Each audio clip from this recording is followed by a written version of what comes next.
Test. Test.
Hey folks, we're just letting a few people trickle in still, so we'll start in a couple of minutes.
Okay, everybody hear me?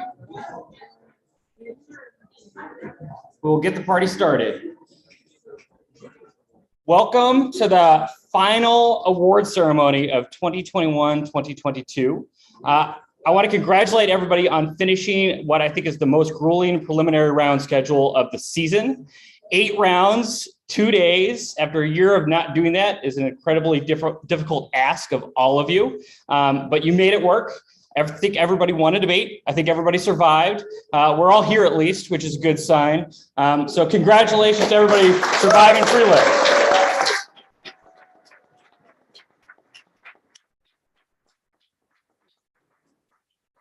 I know for many of you, your seasons concluded yesterday or earlier today.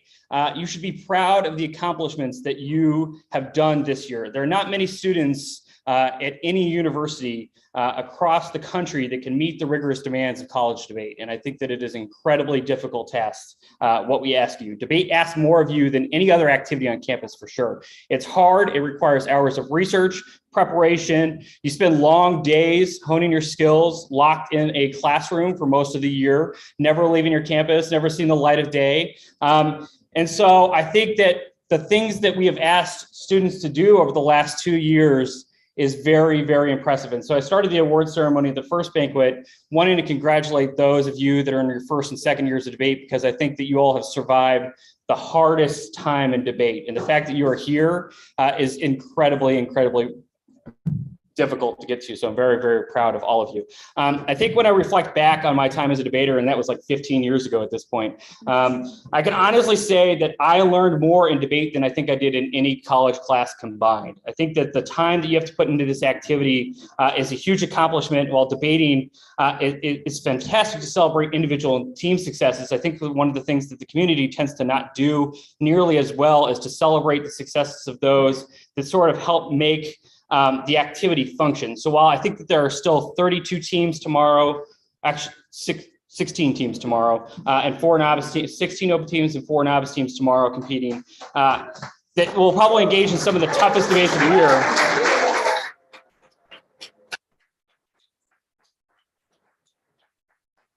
One of my favorite things about tonight's award ceremony is that we do get to spend some time recognizing those accomplishments. Both this weekend, we get to recognize the accomplishments of students for their work outside of the debate round and the impacts that they made on the community. So we spend a lot of time recognizing individual speakers, a lot of time recognizing ELIM participants, but it's a great thing to be able to recognize the people that make this activity work, because we can't just measure the greatness of an activity or the people in the activity simply by the number of ballots that somebody wins at the end of the day. We have to recognize the things that they do for the community. And so tonight offers an opportunity to celebrate those in our community that make the activity work. And while we'll only recognize a few folks of the many hundreds of people that help impact our community and make it better, you should take the opportunity to recognize your colleagues, your coaches, your judges for the things that they have done to sort of teach and improve the skills that you all are developing.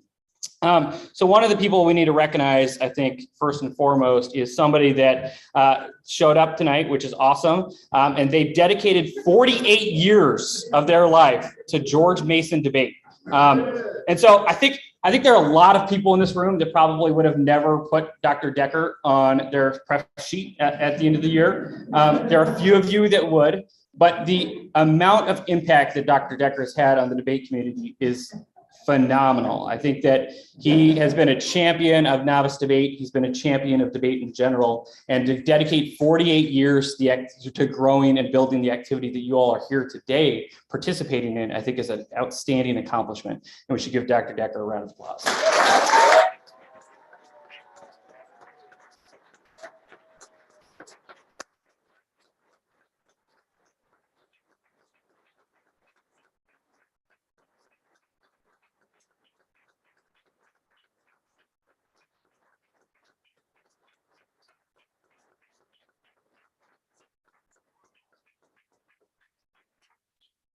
The first award I have the honor of actually being able to give every year. The CEDA president and the executive committee that is here this weekend gives an award in honor of Desiree Odekirk.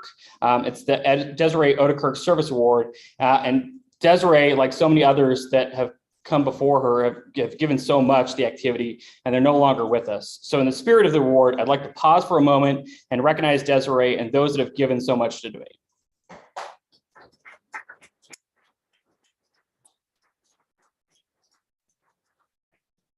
When we think about the service that so many people have given to debate, this award is integral to the tournament. This award is designed to recognize somebody that's integral to the tournament and its operation. And while the award is typically someone who's integral to the tournament and its operation, I just said that, that is not otherwise part of the CEDA governance structures that would ordinarily be involved in the running of the national tournament, I think that the person that this award will go to this year truly stood out in making this year's tournament work.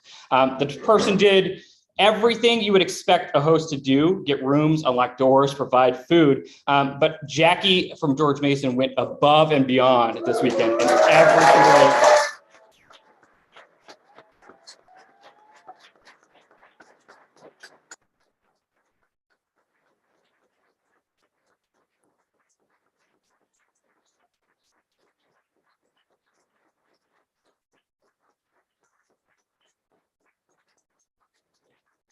I think Jackie set a new standard in what it is to be a host this weekend. The food was phenomenal. The rooms and facilities were phenomenal. The accommodations for guests, those that are fasting over the weekend, was phenomenal. And everything that Jackie did, I said this in the opening award ceremony, that everything that goes right this weekend is 100% on Jackie. Everything that went wrong this weekend, the Zoom rooms in particular, 100% on me.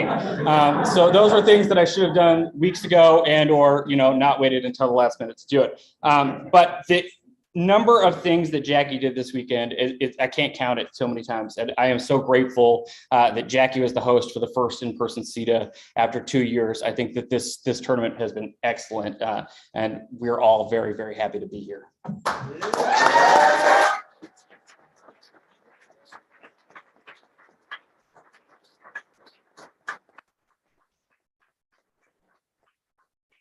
And for sure, I know the schedule, as grueling as it was, it certainly would not be nearly as bearable as it was if it was not for the hard work of Jackie, as well as the quality of everything about this tournament. So thank you very much, Jackie. So in addition to sort of doing the hosting thing, Jackie's also the first vice president. She coached her teams. She made the tournament run. And now Jackie has the large responsibility of doing 99% of this award ceremony. So I will turn it over to the first vice president, Jackie.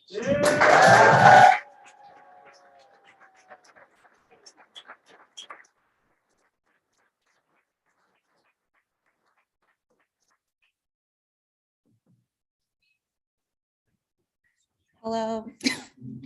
Nick's a little taller than me. Before I begin with awards, I wanted to give thanks to Nick Bryan as well, who has been an exceptional CEDA president this year.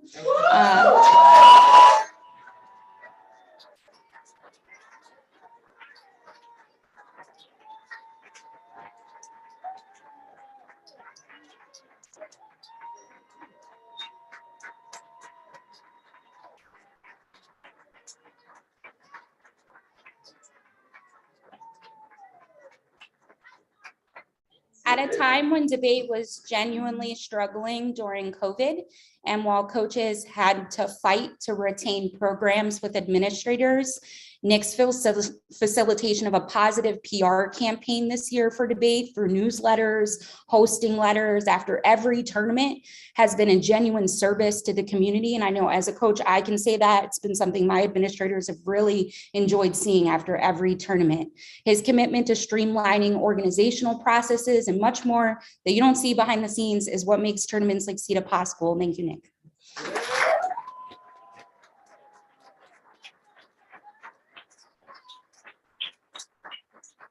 I know I already thanked them at the first ceremony, but I would like to thank the awards committee once again. Their commitment to reviewing all of these amazing award nominees that you're going to learn about today is a huge time investment. So thank you all for your willingness to do so. Yeah.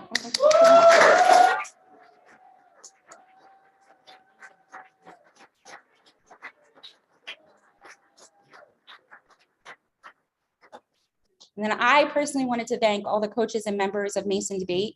You made hosting this weekend possible and kept me grounded while I stressed over lost t-shirts, late catering orders, and more. Okay.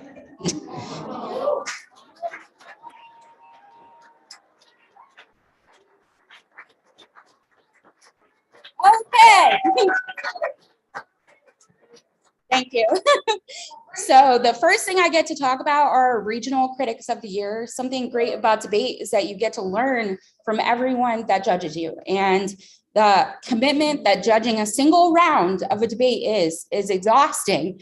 And the people on this list have judged so many this year and really contributed to the education of everyone in this room. So thank you. So first, for the Pacific region, we have Anthony Joseph.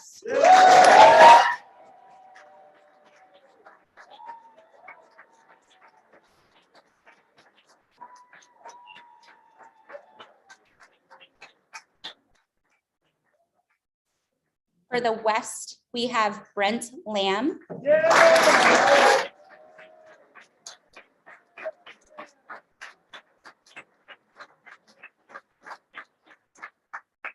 For North Central, we have Bo Larson.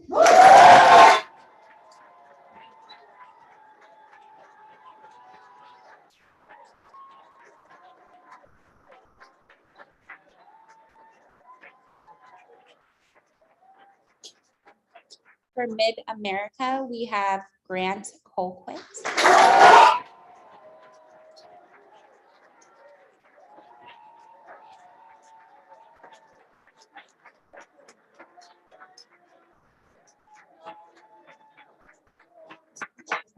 For East Central, we have Dustin Myers-Levy.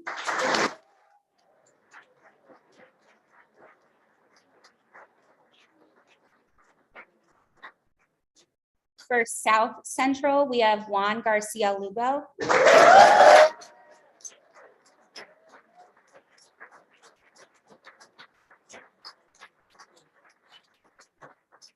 For Southeast, we have Jacinda Rivas.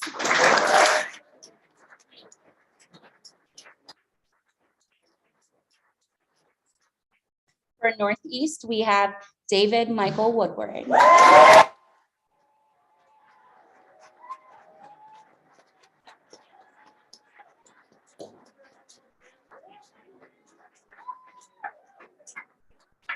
And for Mid-Atlantic, he's going to give the award to himself, Nick Ryan.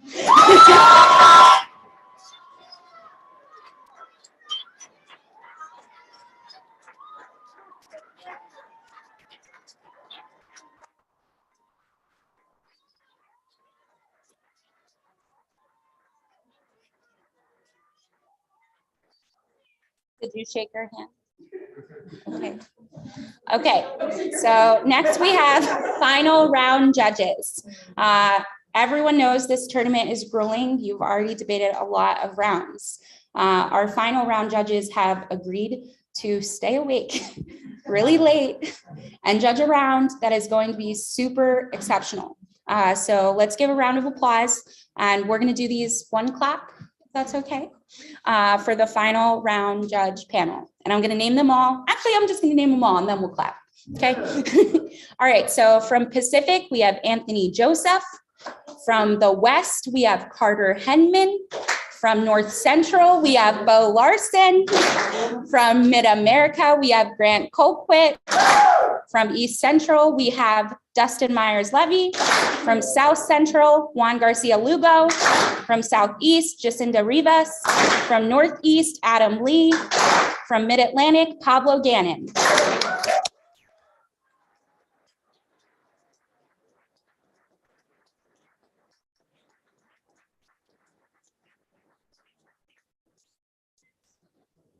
All right, so we're moving on to the first section of kind of the big nominating awards that you all probably saw as advertising for you to submit nominees for. And the first category is my favorite category of award, which is our Outstanding New Competitor or Novice Debater of the Year award.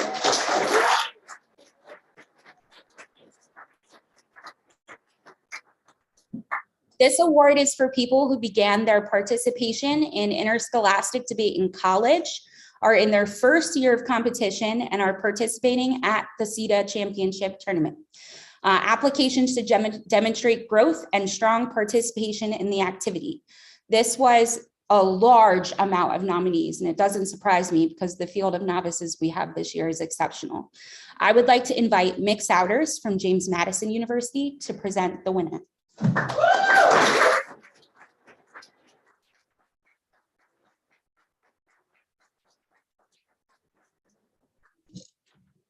Hello. I'm here to present JMU junior Adonis Ortiz with the outstanding.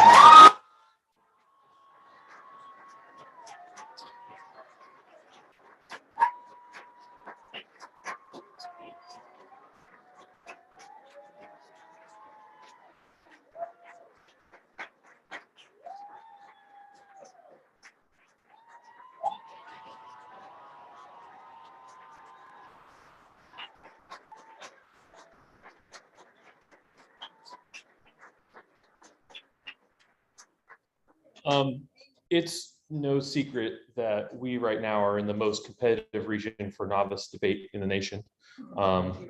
Standing out here is extremely difficult thing to do, yet Adonis really does. He's certainly competitively successful.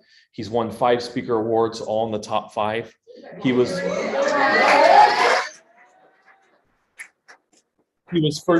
top speaker at Rutgers, second at Texas, second at ADA Nationals. At Binghamton, he did not get an award, but then again, he didn't get prefs either. So, and he still won the tournament.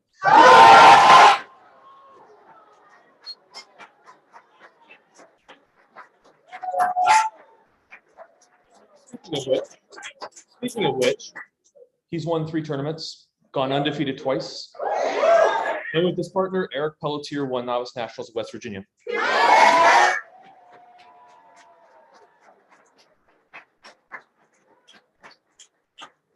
Success might be necessary, but it's really not sufficient for the award. The outstanding newcomer needs to do more, and he does. He's the energy of our team.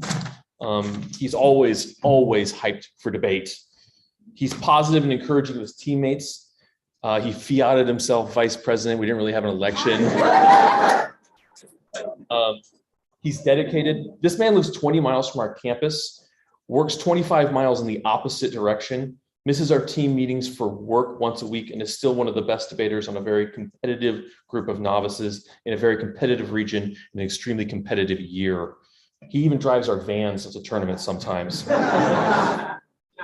Most of all to me, and this matters, most of all, and this matters to me, he puts winning and losing in proper context. He appreciates everyone in debate. He's kind to everyone. Believe me when I say that he's glad you're here in debate. We have a lot of great people in our novice divisions and a lot of great programs overall. I really want to thank you for allowing us to recognize Adonis as our outstanding newcomer. Thank you.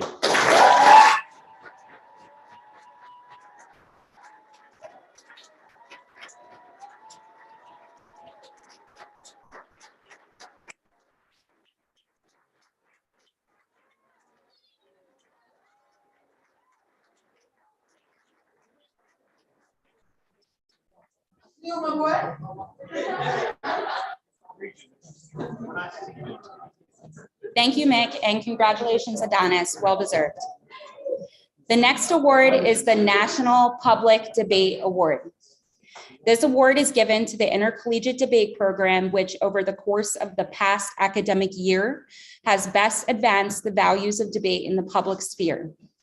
This year's award winner is New York University.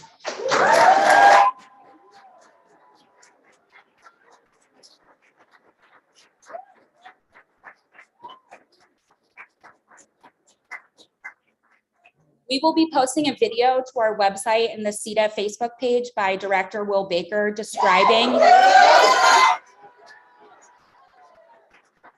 describing NYU's commitment to public debate, but I wanted to take a moment to explain the amazing commitment that NYU has made to fostering public engagement on their campus and within the New York community.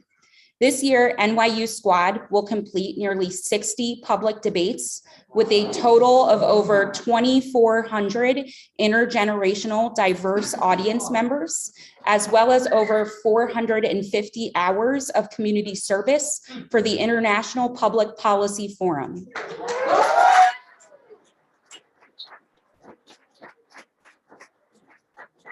NYU partners with Brewer attorneys to host the PPF annually, which includes 600 to 850 high school participants on over 200 teams located in 30 countries and 22 states. All of the students are able to debate for free, thanks to Brewer and the willingness of NYU students to donate their personal time as graders, ambassadors, and moderators for the competitions throughout the year. NYU alumni and coaches are also principal hosts for the NYU Global Debates, which are debates where students are invited to participate from all 17 NYU campuses, from Abu Dhabi to Accra and Prague to Paris.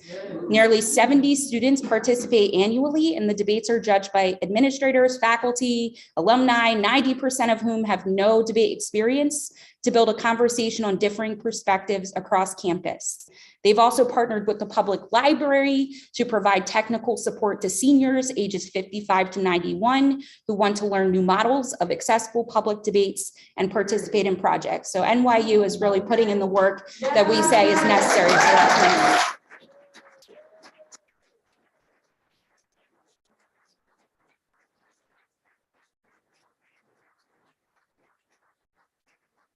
I'd like to invite now Samantha Godby to discuss our next award.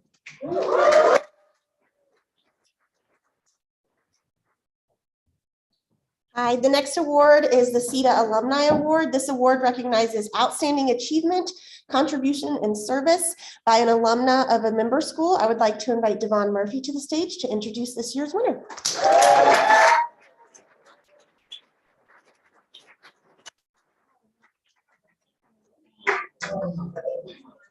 Oh,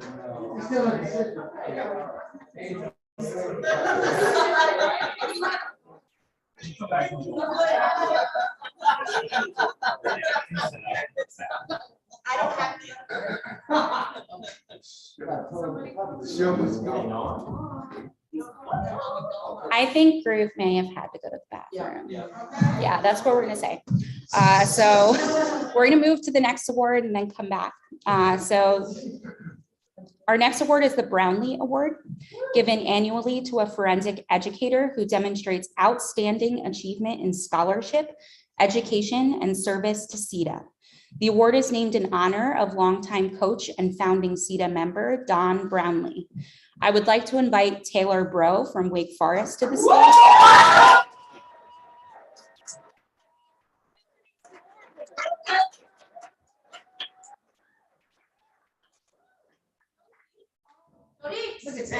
And also Penny.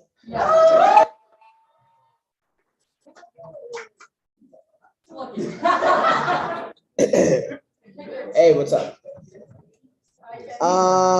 Wow. It is my honor tonight to present the Brownlee Award of Coaching to someone who means a lot to me, not only as a debater and now coach, but as a human and someone trying to navigate this crazy world, Dr. Amber Kelsey. Yeah!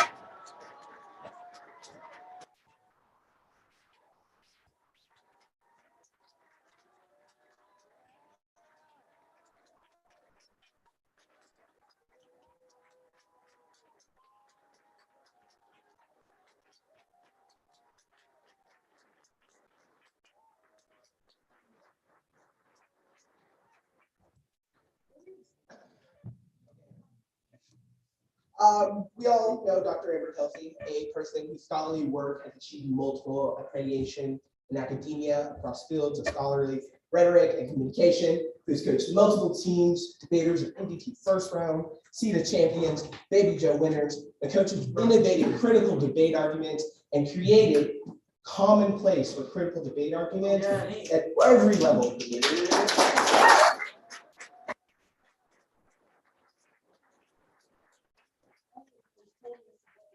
wonderful tournament. They've also served at every administrative position role for CEDA, including the president. They've also mentored me in life, in academia, debate, but also as a human, like I said. And I've learned so much more. I've learned so much from them, and it overwhelms me for the sheer impact they've had on my life in the last few years of getting to work with them. But I'm also honored to precede them as an assistant coach next year at the Wake.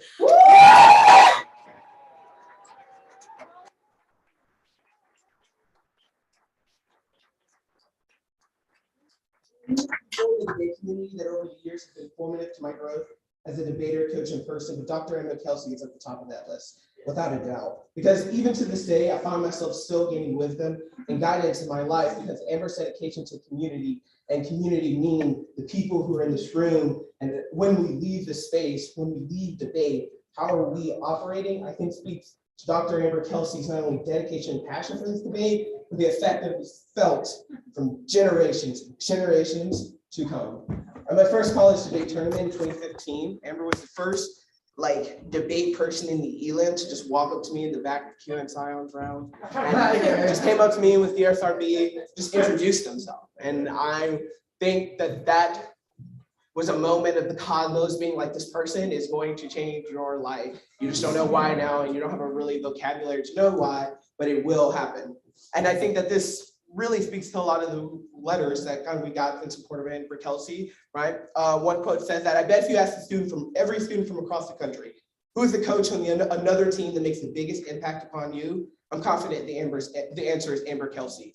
The number of times I've personally been in a tournament discussing with Amber some element of Wake debate issues to only have students from another school to come up with genuine excitement on their face because they simply might get to talk with Amber for 5 minutes is far too many to count.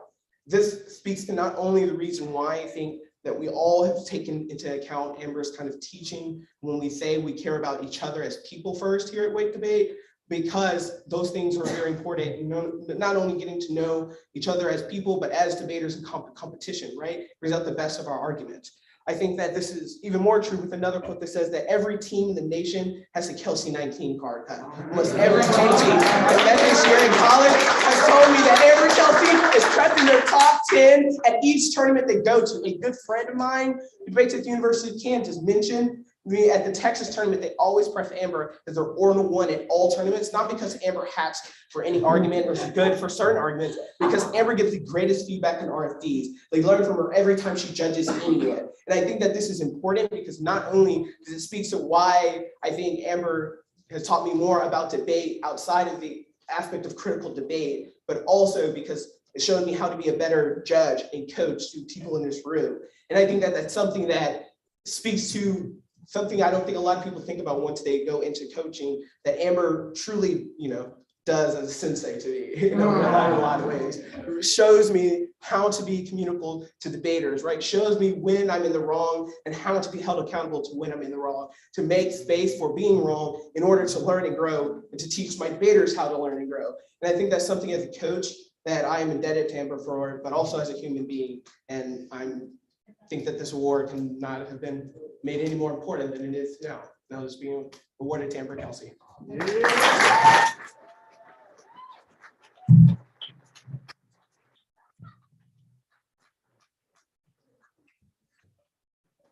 Oh, man. Okay, I'm gonna just read a thing because I feel like if I talk, then I'm just gonna sob hysterically and then it's gonna be too much. Yeah, I literally feel like I don't have enough words for you, man. I don't, and I don't have enough time. So, and Jackie told me to wrap it up. So, but yeah, Amber demonstrates excellence in every single role that she takes and every single challenge that she's presented, and she invites everybody who comes into contact with her to be excellent too.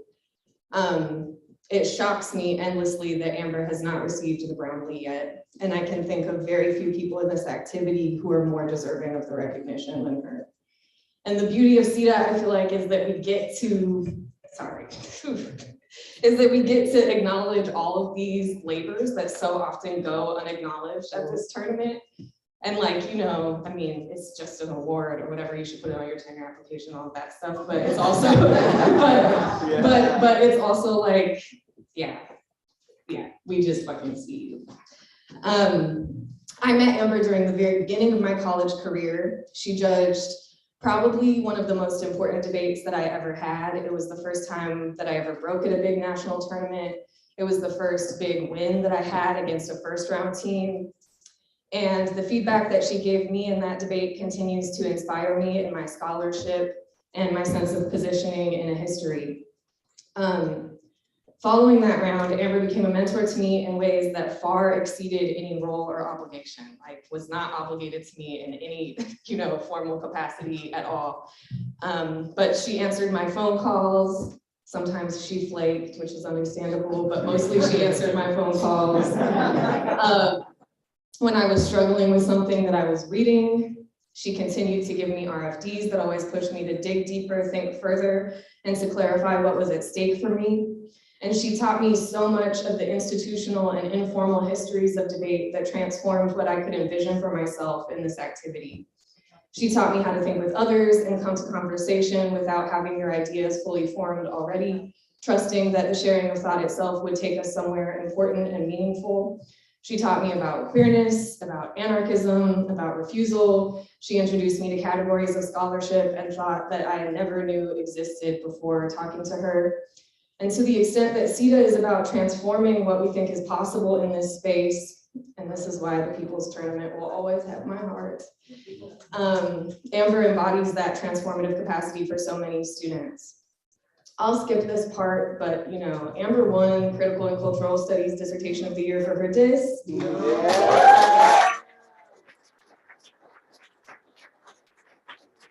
It's an amazing dissertation that I literally plug constantly to all of the stupid people in my graduate program. It's one of the best things that I've ever read. And her article, Black in Debate at the End of the World, of course, is huge for people in comm who are trying to do rhetoric of race stuff and who are struggling with how can we position ourselves in that.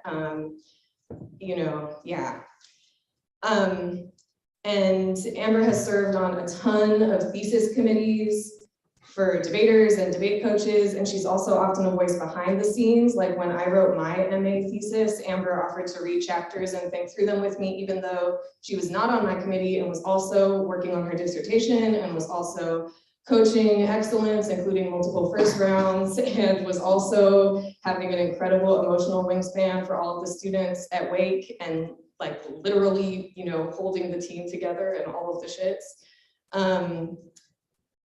She edits people's shit. I'm trying to skim because I know I'm talking for forever. She edits people's shit all the fucking time, all the time. Amber is editing people's shit. And again, far beyond the recognition and the accolades and all the things, even though she has those too. I remember one time I called Amber really close to tears and I was ready to quit debate and I was feeling really burned out and I was feeling like debate would never change in the ways that I thought that it needed to, that I wouldn't have space for me or for people like me who wanted to push the boundaries. And Amber really pushed me in that conversation to see how people like her and how so many others had pushed before me to make this space something that it appeared that it couldn't be. And she taught me how to see a whole legacy of people pushing for debate to be better and to be otherwise, and for judges and coaches and debaters to be better and to be otherwise, and to see that I could be a part of that legacy too. She really mentored me in being able to see the incredible and deep beauty in struggling alongside a community, in building community, and in how to understand the challenges that we face in doing so as part of a process of learning rather than the reason why community fails. I believe in debate and I believe in CEDA in part because Amber helped me to see what it is that I'm believing in. I'm gonna shut up now. I wrote so much more stuff, but you will literally get the entire packet of all of these beautiful letters. But I just want to say, Amber, thank you for what you have given debate. You give all of us a gift that we don't deserve, and you give it anyway and endlessly because we're just fucking indebted as fuck to you. And we will be spending the rest of our time in the activity, I hope, trying to push that legacy further, and we can do that because you do it. Yeah.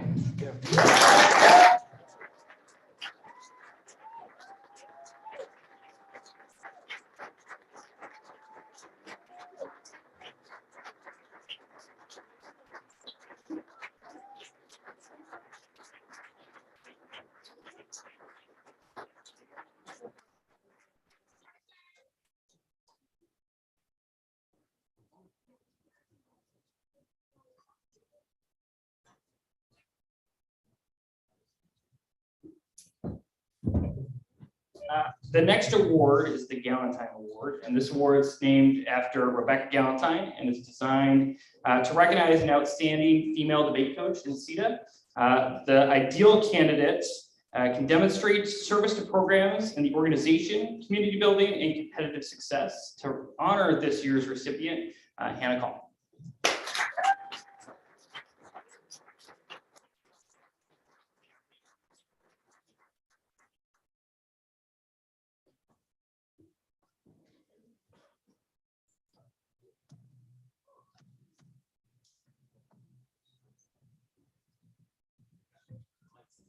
Yeah.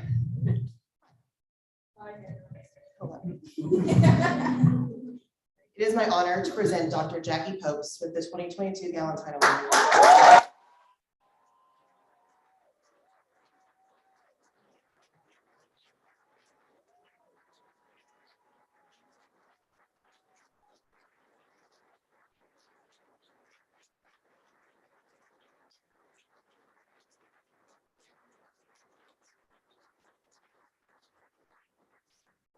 Being an outstanding female debate coach in CEDA. Having worked with Jackie for a long time, I, along with many others, are very pleased to see her win this award. Her consistent hard work and dedication to both the entire community as well as our team makes her very deserving. When asked what a debate team should be, Jackie responded with the following. A debate team should be a welcoming space for any individual who wants to learn and develop community, argumentation skills, research skills, and argumentative passion. A debate team should represent the diversity of the student body. A debate team should prioritize access over elitism. Jackie works tirelessly to implementize each of these standards during her tenure on Mason's coaching staff. I'll give some examples. I first met Jackie a decade ago during her first year as a coach on Mason's staff. She was hired on staff at that point to reboot the novice program. So I constantly debated Mason novices. Mason was our rival because of Jackie's excellent coaching skills and focus on novice debaters. Since that point, she has coached nearly 300 novices and formed an extremely competitive novice squad. This is particularly impressive given that prior to the year Jackie joined Mason, the team had a single returning novice debater. Jackie prioritizes recruiting high school debaters with demonstrable work ethic and dedication to debate over those from the top private schools in the country. She has consistently reiterated that every single dedicated high school debater deserves as many opportunities as possible, despite the area or school from which they graduated. 3 of our seniors and 5 of our top 8 debaters were recruited under these exact circumstances. Jackie has served as the director of the George Mason Debate Institute for the past several years. As director, the camp reached its highest historical numbers and has an excellent reputation. Additionally, she has worked at the Washington, D.C. UDL camp the past 3 years to promote debate as educational access. Jackie has also become an excellent administrator, which I'm sure all of you have noticed based on the smoothness of this tournament. During Jackie's tenure as ADOD, she has taken on duties that go above and beyond her job description. She has not had the privilege of having other additional full-time staff members who are able to take the onus of the scheduling and administrative capabilities so she can focus on solely typical ADOD roles. Rather, she has performed those roles while doing most of the administrative duties of this team for several years. I would be remiss not to include quotes from Rod Glass in this speech, as he is the person who did all the work for recommending Jackie for this award. I'm just giving a speech. Her scholastic achievements are also worthy of praise. Jackie has earned her PhD in communications during a time as coach and is in significant work publishing on a variety of academic questions. Notably, her work as a debate scholar is top-notch. She has multiple papers accepted to the NCAC Top Papers panel and has won the Top Paper Award multiple times. She is a vibing and thriving academic and one the community can be proud of. Jackie's support for CEDA almost goes without mention. She is serving as the vice president of the organization and has done service to CEDA in a number of other roles. She has given her time and energy to the topic committee, has helped to spearhead CEDA's sexual harassment policies and responses, has chaired multiple ad hoc committees about a variety of concerns and problems, and has been the point person in handling multiple issues. She is, in short, a dedicated servant of the debate community. Rob also collected letters from several of Jackie's former students, coworkers, and co-coaches in the community, and received their permission to share some quotes from those letters as well. Joe Patrice touched on Jackie's overarching success as a coach. For the last few years, Jackie Popes has been a thorn in the side of debate's Eastern Seaboard. One had hoped that working on her dissertation might slow down the hard-charging George Mason coach who manages ruthlessly churn out debaters at all levels that compete at the top of the bracket week in and week out. There is no such thing as an underprepared George Mason debater, and I know it's because Jackie is constantly mentoring her students and working with the rest of the Mason coaching staff to ensure that the program is winning at all levels. DM Woodward stated, she has gone above and beyond her call of duty to ensure that our debate team, along with the community itself, is an inviting and safe space for people to participate in, regardless of their background, knowledge, or even involvement. She has been one of the pillars that has directly contributed and helped the GMU program grow both in number and in success. Another former debater of hers discussed contributions toward debater well-beings.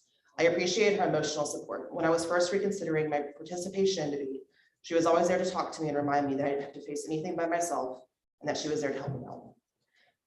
Ben Biggs, one of the coaches on our staff, discussed Jackie's ability to ease debaters into the activity. Jackie Popes is among the best in the community when it comes to easing the burden that debate can sometimes bring into our lives. Personally, I had no previous debate experience before coming into college, and frankly, I did not even know the activity existed. I somehow stumbled upon the activity and quickly realized I had a long way to go. Jackie was always there to make that road seem a little bit shorter. In addition to being an excellent debate coach, tournament host, ADOD, and CWP, Jackie is always also one of my closest friends. Please join me in congratulating Dr. Jackie Popes for receiving the 2022 Galantine Award.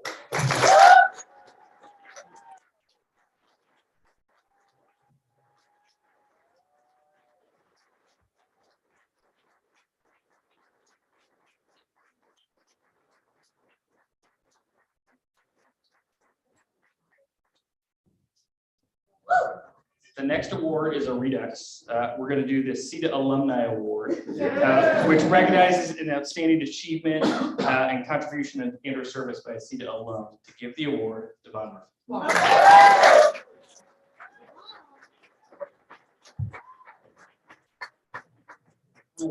Wow. I missed my cue because I didn't know that my person won.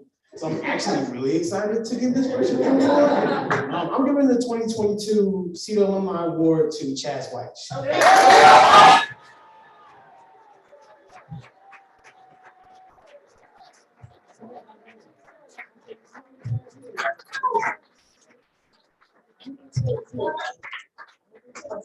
Pretty sure Chaz is here, so I'm gonna take the award. I'm pretty sure Chaz is here. So I'm gonna keep it short. I'm gonna keep it short because Chaz is here, and I'm gonna make sure he gets the letter and stuff later.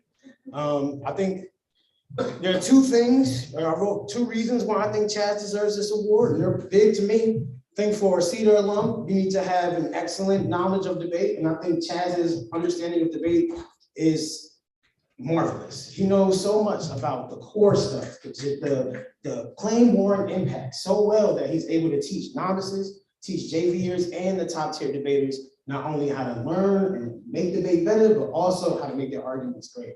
Chaz is also one of the OG innovators of argument.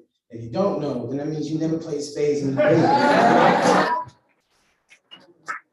One of the true innovators of argument, one of the dopest educators around, his students both at Wichita and at James Madison will tell you all about the energy and the knowledge that Chaz brings to every single practice, to every single tournament that brings the best out of them. The second thing I think is important for a CEDA alum is keeping the energy in debate, right? Like when you leave debate, sometimes alumni leave and they'll never look back.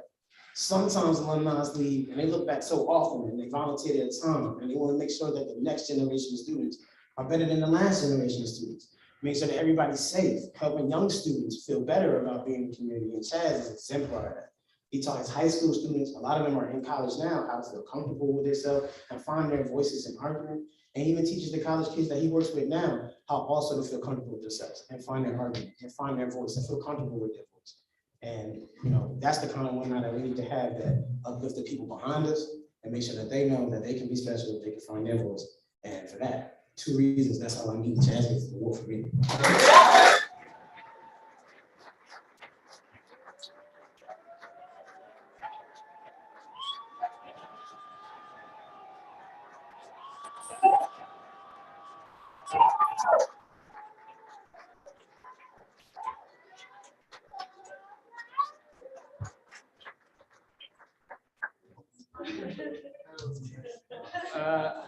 The next award is the Matt Grindy Outstanding Graduate Student Coach Award.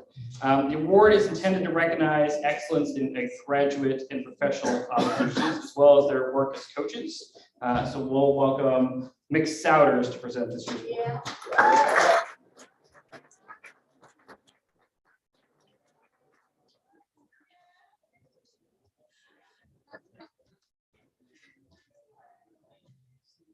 I give more awards than I'll ever get. It really is. I'm here to deliver the Matt Grindy Award for Best Graduate Assistant Coach to JMU graduate assistant Ian Lauer.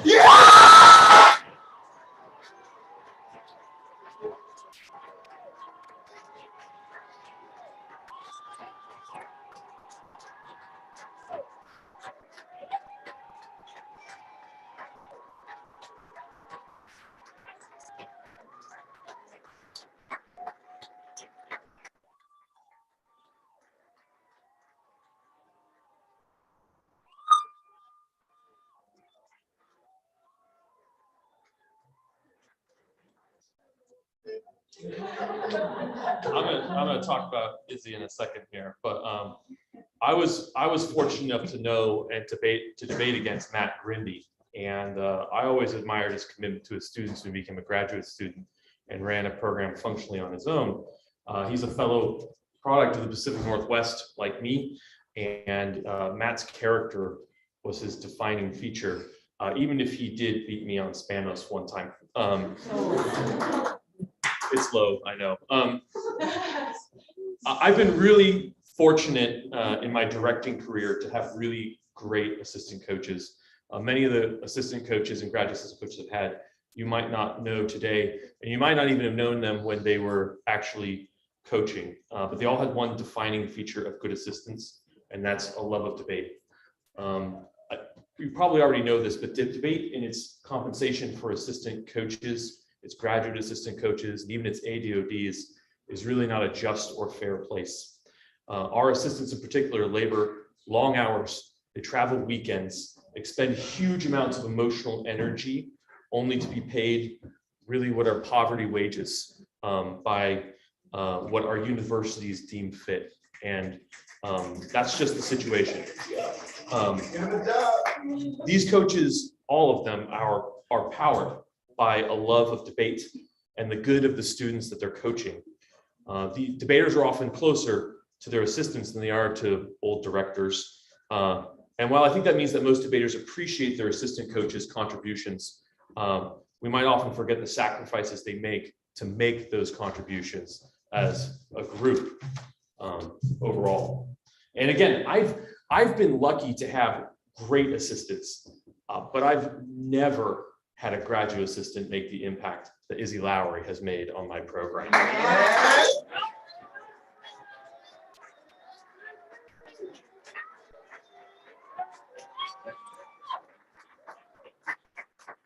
I'm going to talk about some things that Izzy has accomplished in our program, and that's not a flex about our program over yours. Many times your programs are ahead of ours in a lot of ways, so this is just a great year, a lot due to Izzy.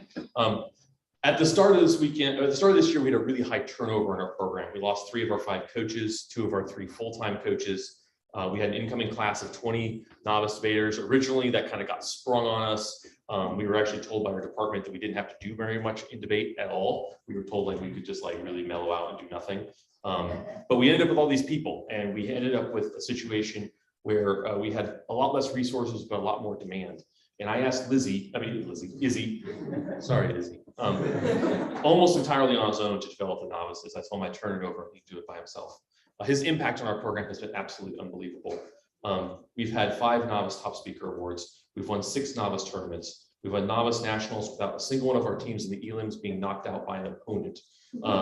Usually when you have that kind of success, it's because you have a great pair or maybe a couple pairs of debaters. We've had 7 different novices win a tournament or be top speaker. Coming into this tournament, and I know a few of your programs will pass us in the standings while we're here, but when we come into this tournament, we are ranked number 2 in the CEDA standings, almost entirely on the back of Izzy and his novices and collecting points for us. A couple of people, he's been incredibly influential on the people around him. Here's a couple of things that people describe him. His debaters describe him the following ways: as one of the most influential coaches I've had in my life, let alone in debate. Another one says that Ian believes in his debaters. He believes there are not such things as weaknesses, only something to get stronger at. Another one says that Ian has brought passion, care, and effort into everything on the team. The former JMU ADOD and now current Texas Tech Director Al Highland says that Ian gives his students a rich and satisfying debate experience as possible while ensuring debate's educational value remains at the forefront, which sounds like a letter of rec, which I'm sure anyone would give Ian. Probably his most important person in his debate career, Jackie Post, who's won enough awards tonight already herself, writes about him, particularly addressing the fact that once in a while our Mason and JMU teams have been on the verge of fratricidal rivalry. That Ian has always been a coach that I could come to mend fences and foster an environment of mutual respect. If debate had more people like Ian Lowry, we'd be better in every way. Which is also another important part of graduate assistants, which is that they make up for the shortcomings of their directors as well. How's he accomplished all this stuff? Energy, love, commitment, dedication, hard work. Ian's energy is infectious. His commitment to make time for his competitors is just simply unparalleled. He solves problems on his own. I basically left him alone to just solve the problem of how to make novices good at debate. You know,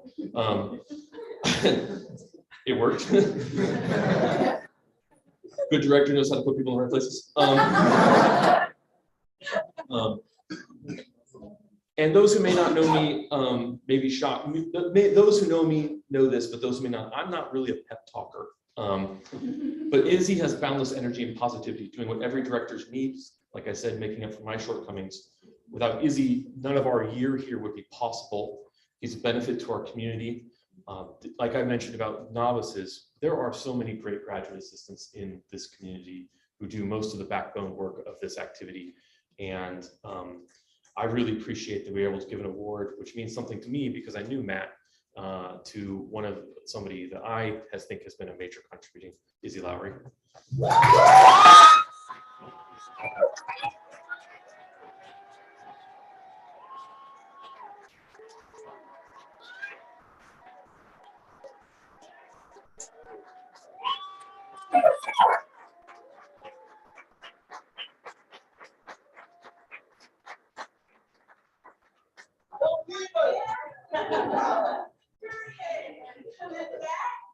Hi folks, the final name award that we're presenting tonight is the Baby Joe. The Brian Baby Joe Johnson Debater of the Year Award is meant to celebrate the best of the best in our community. The ideal candidate demonstrates competitive success and a commitment to represent the highest values of the debate community. I'd like to invite Jackie up to present this award.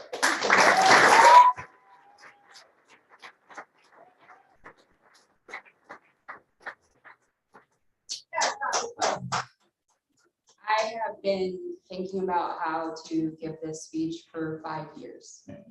And I kept trying to rewrite it and rewrite it and rewrite it and explain the impact that Eliza Buckner has had.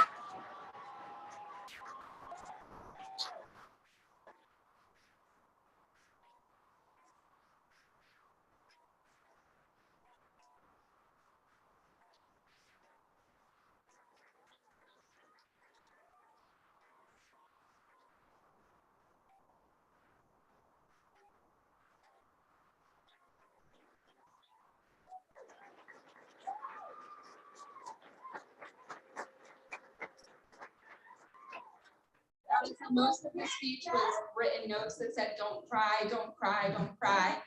It's not going to work, so I just put it aside. So Eliza, you are the truth. You have shaped Mason debate for the past 4 years.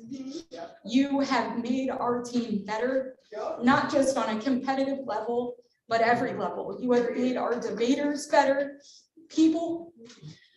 Something I say a lot to debaters is if you leave debate kinder than you were when you got here, you learned everything you needed from debate.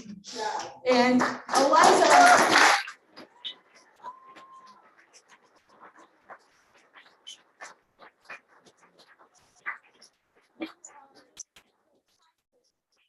person I've seen in debate, many of you have probably debated Eliza. Their mission has been to make debate caring in many ways.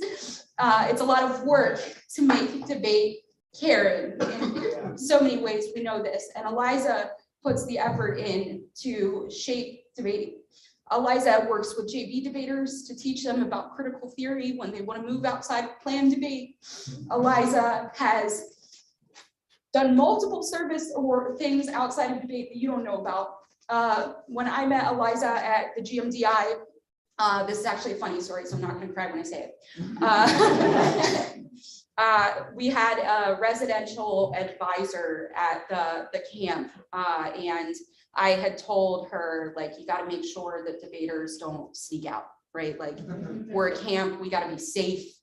And she was pulling Eliza and Noah aside while they were there, screaming at them, like, you can't sneak out. They were going to get McDonald's. Like, could always trust that Eliza was going to be responsible. That's something that I've always respected as they've been here, because they've kept it up while they've been at Mesa Debate. They've been the best role model you can ever ask for students.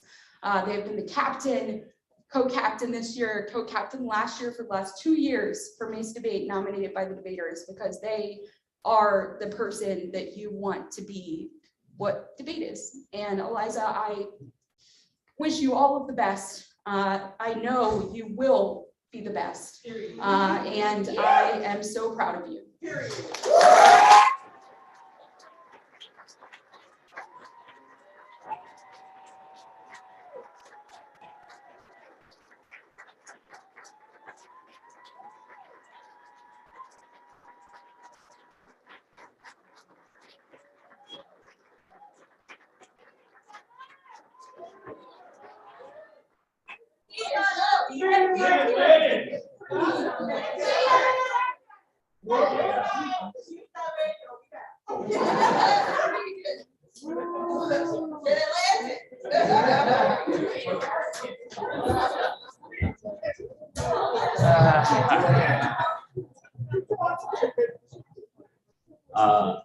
Okay, the order is going to be novice quarters, open triples, and doubles. Anyone not ready? We had some novice quarter breakouts for novices who came to this tournament.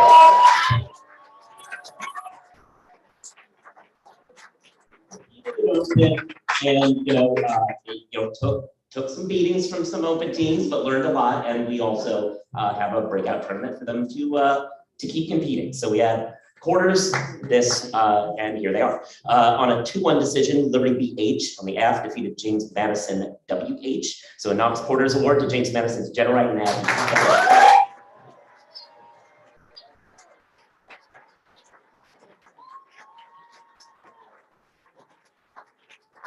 On a 3-0 decision, James Madison New School or Ka on the neg defeated NYU JW. So a novice quarters award to NYU's Sam Vin and Ruby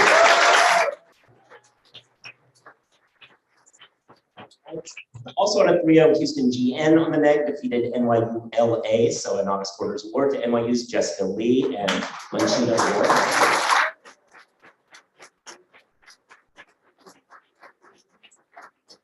Houston FA advanced heaven. Yeah!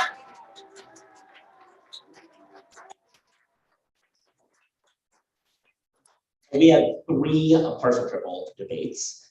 Well, there were 3 partial triples. We'll get to that in a second. On a 3-0, Texas HN defeated New School BL, so triple octo finalist award.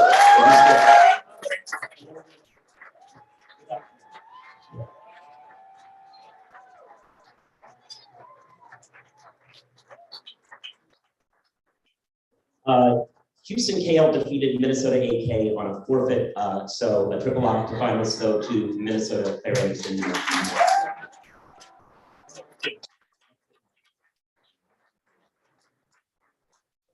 on a 3-0 decision, Western Washington HK defeated James Madison PR, it says here. Is that right? They're not.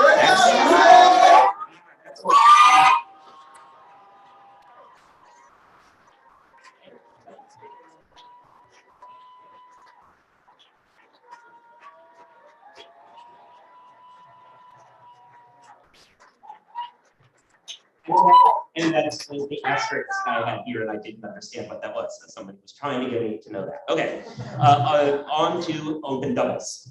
On a 2-1 decision, Kansas HS. On the neg, defeated Cal State Fullerton WL. So double award to Fullerton's Bunch. On a 3-0 decision, Binghamton Georgetown Hybrid AC. On the aft, defeats Baylor HL. So doubles award to Baylor's Blossom Hudson.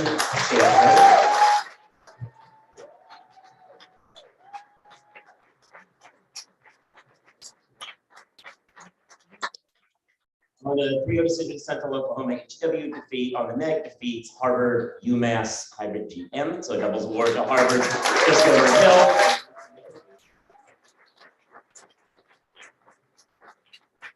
On 3-0 Kansas BS on the neg defeated Washington University of St. Louis Columbia AD. So a doubles award to Washington University of St. Louis and Columbia.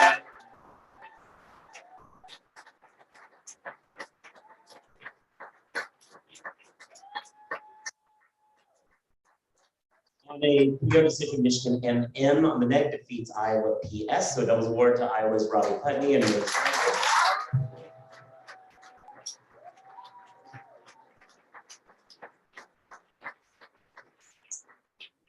on a 2-1 decision, Iowa CN on the aft defeats Liberty RW. So doubles award to Liberty.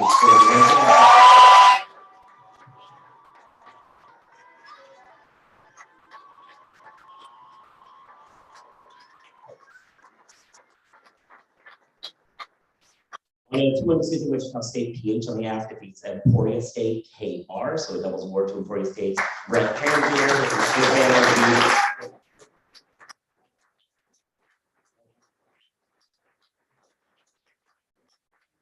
On a 2-1, Houston CF on the neg defeats Wichita State's H. So doubles award to Wichita State's Miguel Chavez.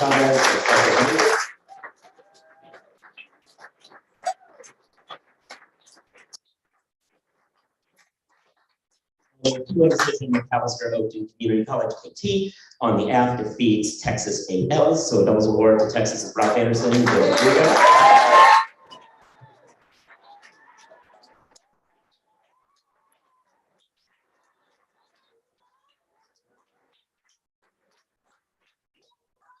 Wake Forest TP on the neg defeated James Madison BC. So doubles award to James Madison's Denise Brownlee.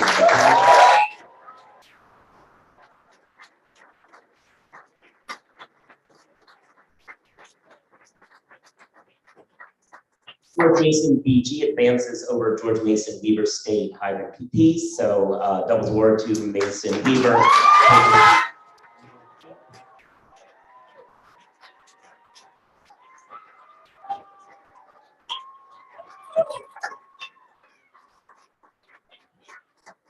On a 2-1 decision, Michigan HH on the neg defeated Liberty SW. So a doubles trophy to Liberty's Rachel Salzman.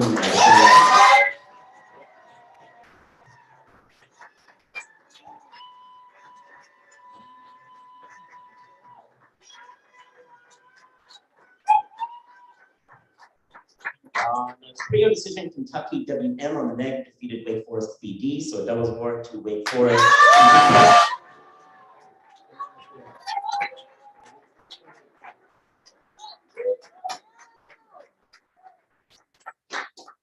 On a 3-0 decision, Texas DK on the neg defeated Western Washington HK. So a doubles award to Western Washington.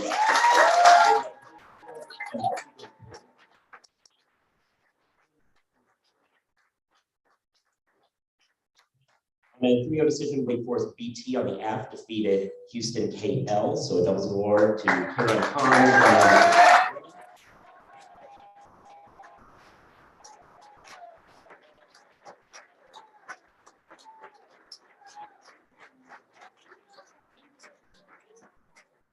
And last but not least, on a 2-1 decision, Liberty CR on the neg defeated Texas HN. So that was award to Texas's Samantha Healy.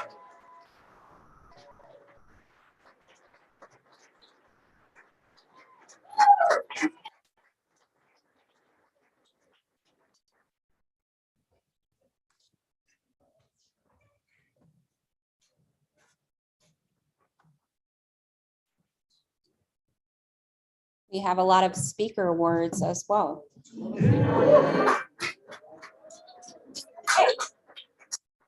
Okay, so I'm gonna start at 20. One note, oh. So awards, sometimes issues happen. So for 20 through 11, we don't actually have trophies here, but we will get them and share them to you.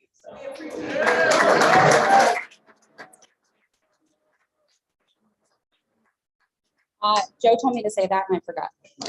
So I will say there are 20, and if we clap for like a long time for everyone, we're not getting out of here.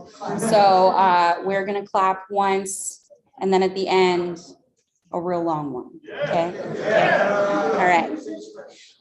So in 20th from Iowa, Maeve Sanders. That was really nice. In 19th from George Mason, Shahad Jawari. Yeah. I'm the one who said we can't do more than one clap. 18th from Texas, Jacob. 17th from Wake Forest, Ronak Dua. 16th from Texas, Ralph Anderson. 15th from Wake Forest, DeMarvin Puerto.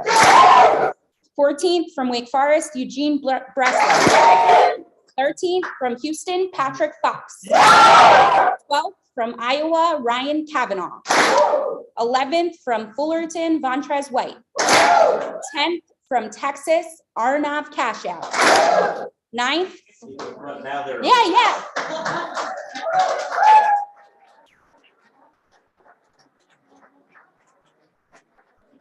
We were on this like really nice roll and I was just like going. Yeah, that was 10th. Okay, so 9th from Wake Forest, Asia Taylor.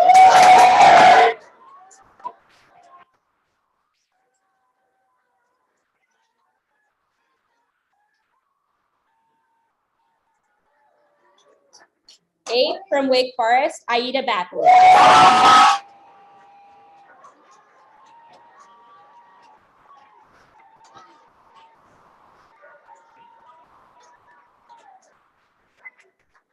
7th from George Mason, Noah Graham.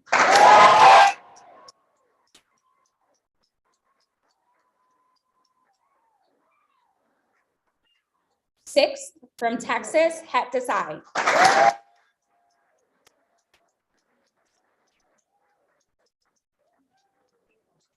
5th from Wake Forest, Diana Trotman.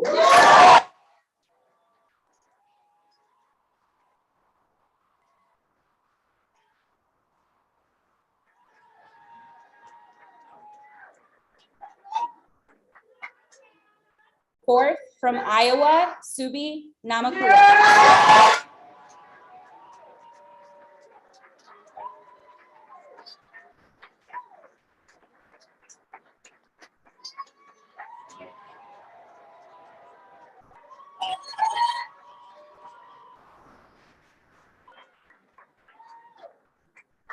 3rd from George Mason, Eliza Buckner.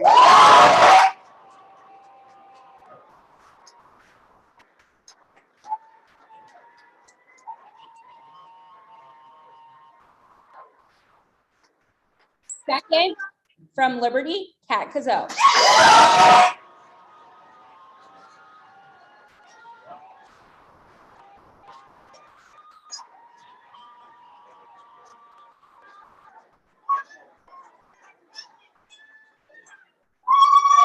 'And our top speaker at the 2022 CEDA Nationals Tournament is from Liberty, Natalie Robinson.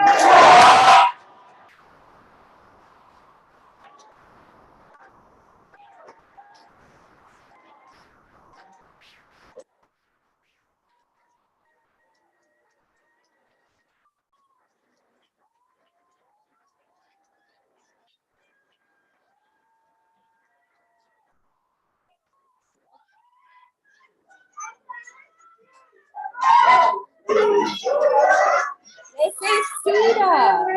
CEDA. Okay, so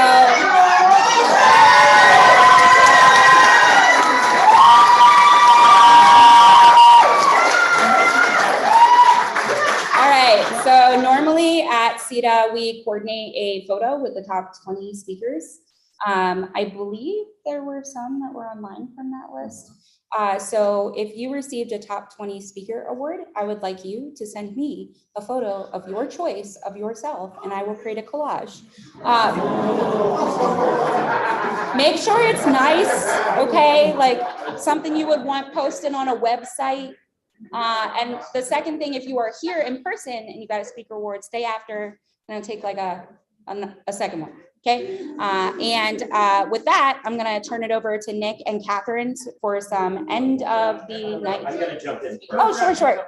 Yes. Well, I didn't so much forget to do something, but this is going to be the hardest award to give at CEDA, the Sweepstakes Awards. And they're hard to give because they're continually changing throughout the tournament, but some of them we can give.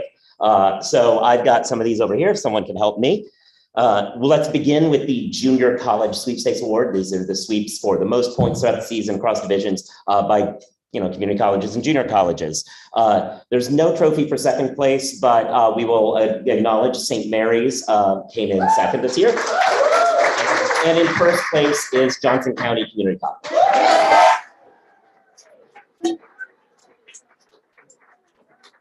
We also give a specific novice sweeps award to teams that do not get otherwise sweeps awards, but manage to get a bunch of points solely in novice. We also only have awards for first place in this, but let's recognize who came in second and third. In third place was Boston College this year, and good for them. And in second place was Monmouth. And in first place, receiving award, but not here, I don't think, Samford. So. We have a number of regional sweeps awards, and we give them to, we recognize the top 3 and give out an award to first place. Let us begin, I believe, with East Central. And in first place in East, we don't know who's in second or third because of changes, but winning this award is Indiana. Next, we go to Mid-American. This one, I believe, this one we can announce. We don't know who's in third. In second place is Missouri State, and in first place is Wichita State.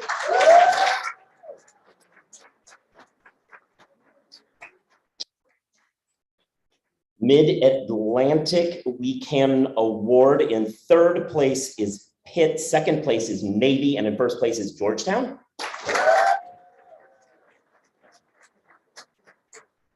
North Central, third place was Nebraska, second place is Iowa, and first place is Minnesota.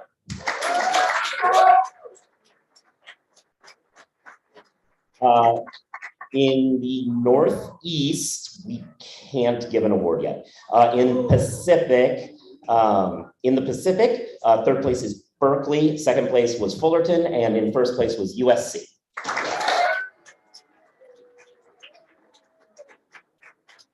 South Central, I can give. South Central in third place was Trinity, in second place was UTD, and in first place was Texas.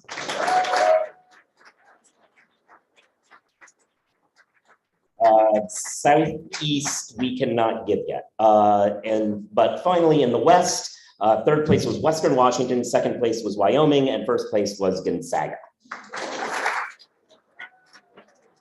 The national top 10 in sweeps throughout the season is very much in flux. This is one of the most wild sweeps I've ever seen since I've been doing this. I am going to name the teams where they stand right now, but we cannot necessarily give out awards for this because debates are still happening. But right now is in 11th place, but potentially moving into top 10, depending on tomorrow, is Wake Forest University.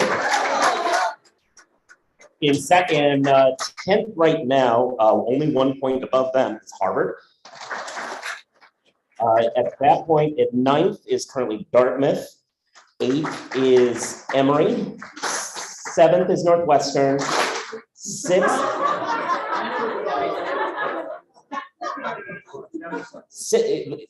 The difference between second and 6th is currently 3 points, spanning all of that. And these teams are still generating, some of these are generating points.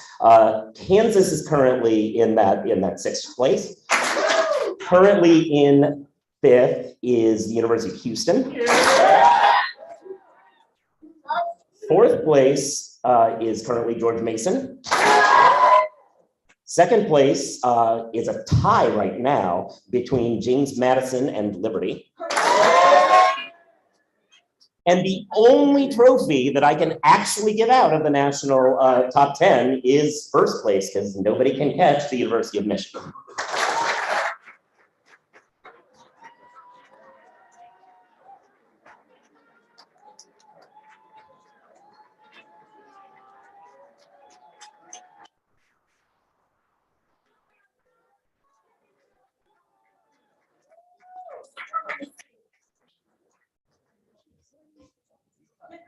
I would be a failure as a president if I did not recognize the hard work of Samantha Godby and Catherine Rubino. You all probably didn't see it because you were dealing with my tech issues in Zoom. But they were given the schedule and it almost an impossible task. They were given what was on the schedule was 15 minutes between decision time and the next debate pairings to be released. And they were expected to turn around your pairings in that time. The average prep of this tournament was a 21, which is phenomenal in 15 minutes. And in most of that time, really they only had 5 minutes because several judges and several debaters, I will not name names, did not start their debates anywhere close to on time. Let's be a little bit better about that. But the fact that they were able to turn those pairings around in 5 or slightly more than 5 minutes is amazing and a testament to their skills as a tab staff. And this tournament would not function without their ability to run the computer. So thank you both very much.